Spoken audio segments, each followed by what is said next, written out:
Our subject today is color, certain colors specifically, blue and green.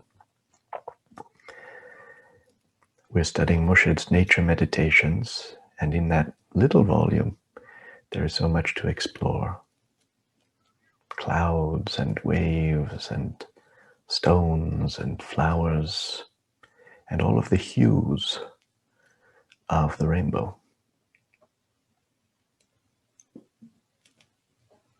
We've already begun to explore black and white. We've explored red and yellow. And now we're turning our attention to blue and green. These colors alchemically follow after the preceding ones. You know that in the alchemy that springs out of Egypt and the Hellenistic world, the primary stages of transformation are black, the Negredo stage, then white, albedo,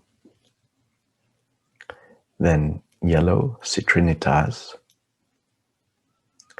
and fourthly, red, rubedo. And that fourfold system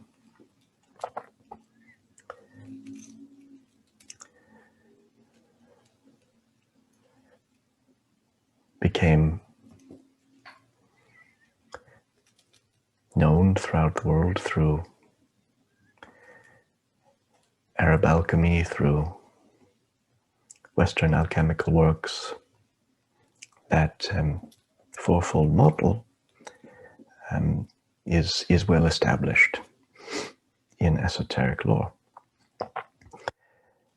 But in the Sufi path, there are two additional colors that are pursued successively beyond these four stages. The colors of blue and green. Now, to understand why this is so, one has to understand the colors in the different subtle centers, the lataif, and to understand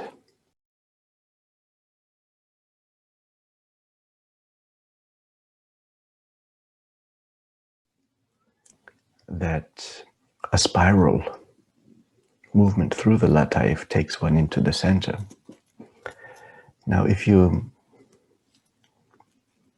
look at the colors as they appear in the different parts of the body, in the subtle centers, you see black is at the top, gray below, green in the center, red in the left breast, white in the right breast. These are the colors in the tradition that we inherit in the different subtle centers within. But if you just step back and look, you notice something very recognizable. Black is at the top, so that's the color of space at night. The ebony abyss gaping overhead. But beneath space, the color of the sky is blue. And below the sky is the green mantle the earth wears, vegetation. Beneath that is the color of soil, which is variations on yellow, ochre and brown, and all of the colors that leaves turn when they fall into the ground and dissolve into the earth. And then the gray of shale below the ground, rock, granite. And then to the right side you have Luna, you have the white moon of the Ruh in the right side, and to the left side you have soul, the qalb, you have the red robustness of the physical heart. So white is as yet inward and not fully manifest, pristine and of the essence, and red is ripened and full and mature and intense. So these are the colors of the Lataif, and you see if you make a spiral then you proceed down from black to white, from white to yellow, from yellow to red. That's the classic alchemical progression: nigredo, albedo, citrinitas, rubedo. But in our tradition, there are additionally 2 steps, and these are symbolized by blue and green, so that the spiral arcs into the very center, the very crux. So we have a chance today to speak about these colors, blue and green. Now, in alchemy, blue was introduced as a prominent color only in a later phase, and the proponent of blue was Paracelsus, whose studies of Kabbalah convinced him of the importance of blue. Blue being the color of the sapphire pavement under the feet of God in Exodus, when the Israelites are gathered at Mount Sinai. A very important color in Kabbalah, and one that Paracelsus, the great Renaissance alchemist, imported into alchemy. But already in Sufism, it had long since been there. And we'll say more about this. And green is the culminating color. Green is the ultimate color in this sequence of unfolding symbols. Green, says Sheikh Najmuddin Kubra, is the color that outlasts all the others. So red turns into purple. There's a deepening of red through the tincturing of pain. That ripe, full color of red is tinctured by pain and inclines toward purple. And then purple is elevated and becomes blue. So blue is a color that is both deep and high. And perhaps here I would simply quote Goethe, great German philosopher, whose theory of colors was a groundbreaking work. And Goethe designates blue and yellow as the 2 most primal colors. He says that blue emerges from black in the same way that yellow emerges from white. So blue is the abyss, the void of negredo, of total luminous darkness, inclining toward disclosure, toward manifestation. And yellow is white, which is that the pristine state of the soul inclining toward embodiment, toward incarnation. So yellow is the color of incarnation, the soul's descent through the spheres, through the Jinn sphere to earth. Earth, the color of earth itself is yellow, esoterically. Whereas blue is the color of the heavens. So Goethe says, blue always brings a principle of darkness with it. Blue is close to darkness. And it draws us after it. Those are Goethe's words. It draws us after it. It recedes into the distance. It recedes up high into the sky. It recedes back toward the horizon into the distance. Distant mountains appear purple, purple and blue. The horizon appears blue. Things at a distance appear blue. It has a sense of farness.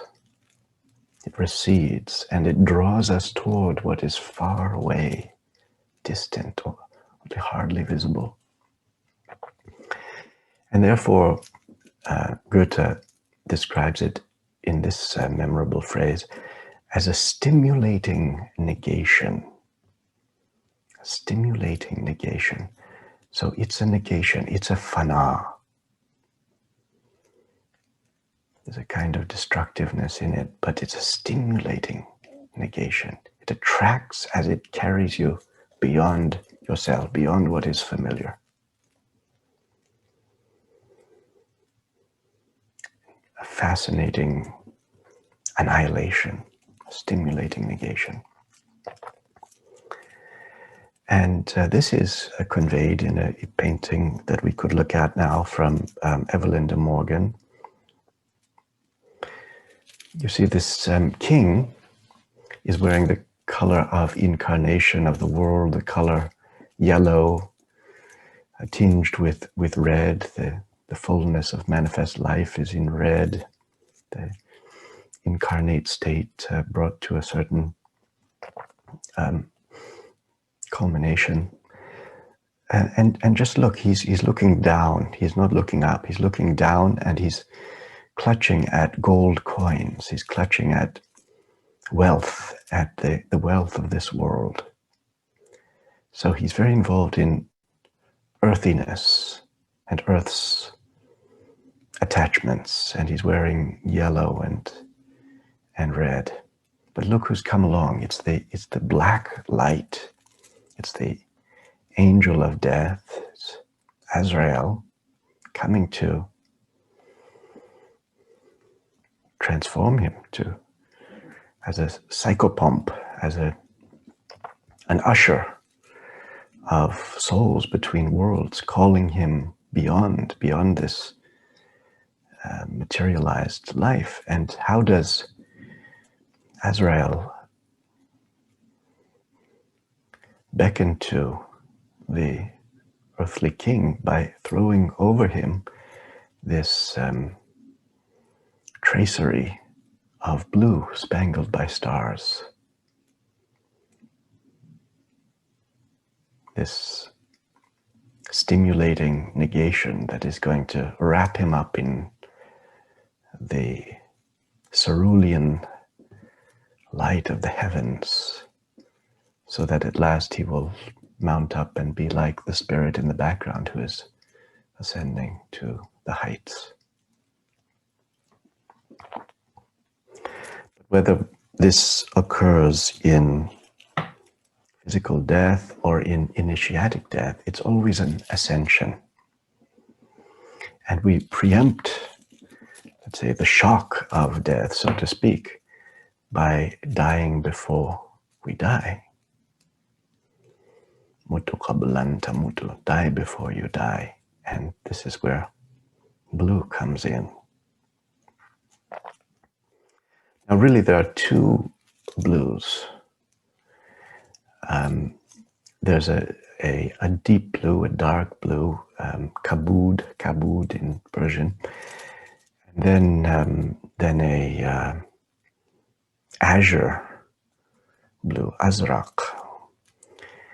And these are different shades of blue, and the dark, deep blue is mostly associated with the struggle with the nafs, struggle with egotism and selfishness and all of one's addictions and passions. That struggle is symbolized by the power of dark blue, which is lifting one up into the nigredo state, into the darkness, overcoming oneself. So that's the dark blue. And Sufis historically were always known to, especially in early times, known to wear blue. And the poet Hafiz Shirazi, mocked them a little bit, saying, "You're wearing blue because you're still struggling with your nafs." For him, the color was the red of the Piri Mugan, the red of the magus of the tavern. But that dark blue is just the first blue. There's another blue that comes, and there's a second fana that is subsequent to the nigredo, and that comes actually after the ripening of the heart, after that rubedo reddening. Then there's still a further sublimation. And that second blue is really what the desert fathers called, and mothers called, the sapphire, the blue sapphire.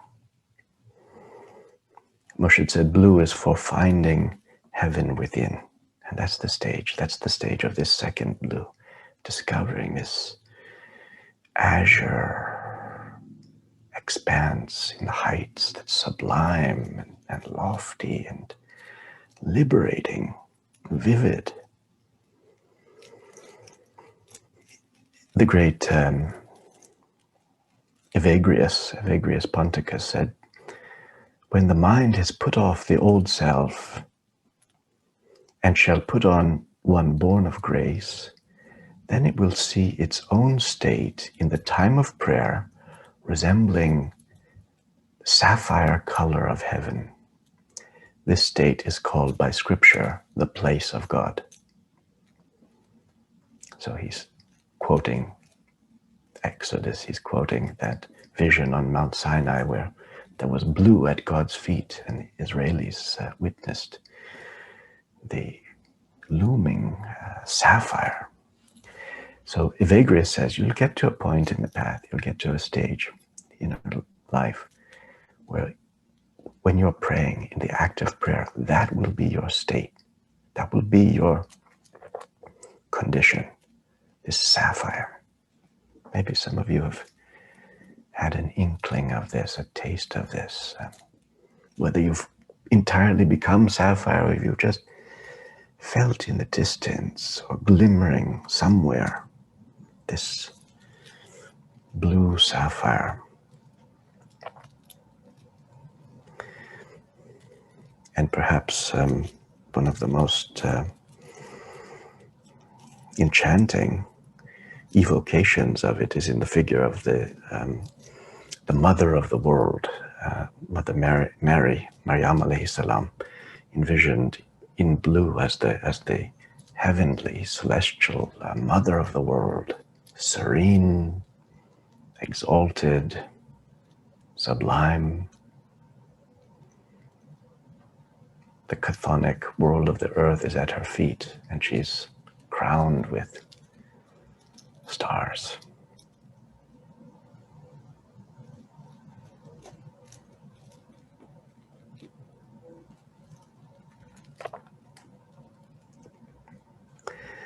Now, beyond blue is green.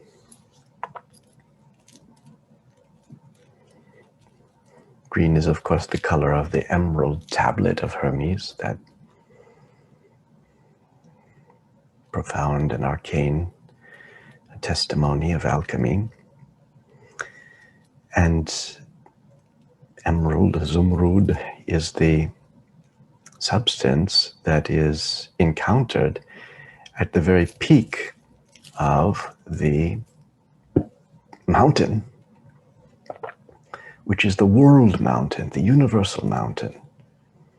All of reality embodies an ascending grade, a rising peak that culminates in this monumental, lucid, translucent block of emerald, and that is Mount Kaf. The cosmic mountain culminates in an emerald peak, and that's where the Simurg lives, the heavenly bird. It's so ultimate that Goethe was moved to say of green, the beholder has neither the wish nor the power to imagine a state beyond it. Remember, Najmuddin Kubra said, it's the color that outlasts all the others, and Goethe says one cannot imagine a state beyond it. So they're saying the same thing. And of course, for Goethe, it's so important because you've got blue here and then yellow below. Blue is the color of black entering manifestation. Yellow is the color of white entering manifestation. When you combine blue and yellow, then you have green. So it's the synthesis, it's the coincidentia oppositorum, it's the combination of the opposites. And so it's very much implied in alchemy.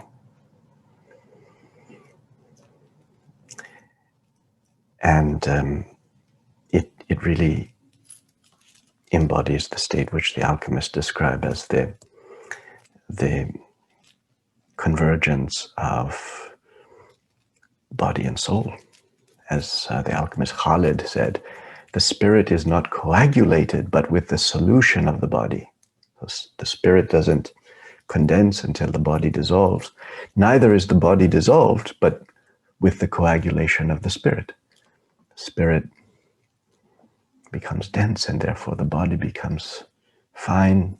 Spirit and body meet in the middle. And the body and soul, when they are conjoined, each of them goes unto its like. That's the whole essence of alchemy, the visible and the invisible converging. Now the colors white and red, of course, are very much related to the ruh and the qalb. So you've got, on the one side, you've got the meeting of blue and yellow. On the other side, you've got Sol and Luna, the sun and the moon meeting. And of course, the color of Luna, of the moon, is silver, and the color of the sun is, but the metal of the sun is gold. And so silver and gold meeting in the middle, meeting in the sir. And what is created when gold is alloyed with silver? That's electrum. And electrum is green. It's called green gold. So green is really the color of silver and gold combined, the moon and the sun combined. It's the color of Khwaja Khizr, the green man who discovered the water of life in the darkness, and who became immortal and became green, and green things spring up wherever he steps, green shoots everywhere. He's the harbinger of spring and of vitality and of all things flourishing. And he found what he found at the meeting place of the two oceans. So again, the alchemical convergence of the opposites. Where the opposites meet, there is green. The Majmu al-Bahrain. And this is what Hildegard speaks of, Hildegard of Bingen speaks of when she speaks of viriditas, that greening power of God, God's greening power that makes all things flourish and sprout and unfold. The Prophet Muhammad, peace be upon him, is reported to have said, there are three things most pleasing to the eye, or three things that refresh or cool the eyes: water, greenery, and a beautiful face. And of course, esoterically, the color of water is green. So just when you're depressed, when your eyes feel heavy, feel dried out, look at green plants, look at the herbs, and look into the water, and of course, look at the beauty of beautiful faces. And the Quran Sharif tells us that in paradise, those who live in paradise, they wear green garments. On their bodies will be garments of the finest green silk and brocade. So green is the color of felicity and the garden, that great flourishing toward which all beings are providentially guided.